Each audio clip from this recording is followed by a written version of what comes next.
Demat gelutarit en emkinig mar plij? Ya, an ozo Anaïs. Mais o bet o tañsal amañ e kaltiek glanderne, ba e mazon bien tout, si-tu. Mais o youn amiz deus keltiek mantroulez. Hag neuze hor amañ evit dansal, setu? Ya, evit dañsal, evit ad kavout an tud, evit ad lakad ar gwizkamant, hag evit kemer perz e kan al-loar. Ya dansal an ol kelc'hioù assemblez. Ne ket rediez gant ar glav a zo amañ. Vit e poen mon eus ket danset kalzik, mais... Mais ya dieze ne blij ket deo an dour. Neuze red e gorteuz, red e deom gorteuz echu ar glav, quoi. Ha man e chuket ar glav penaos e vo gret? Vo ket danset gant eom sur a war.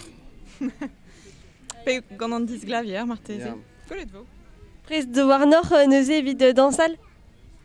Ya gorteuz ar eom ba oe daouvloa evit dansal assemblez. Hag petra vo danset gant eur? Dansou broleon dreistol. Ya. Pe ad kavet vez an ol stroladou kalc'hioù keltiek eus broleon, irio. Tu an abek da dansal dansou broleon. Hag peseurt rumad tud a zo kalz a bugale a zo, pe kalz a tud koz...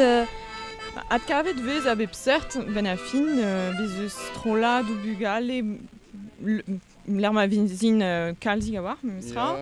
A kavet vez tud deud, a tud war o leve ive, si tu... Ya. Ya, kenarded ive. Hag ba oe peur hor kelc'hioù? Kroget meuz, pa oa eiz vlog an yin megred. Si tu mets chanchet meuz e dont da veaj jentan, ma distrouet dont. Ha memes kroget e bloavechou dek a pevarugen. Pevarzek a pevarugen. Ya. Hag neuze plijedor gant an draze? Ah bah ya, manor ket plijet e chomaza gant an dans. Setu trugarez hag mechans e vo eol hag kenavo? Kenavo? Kenavo.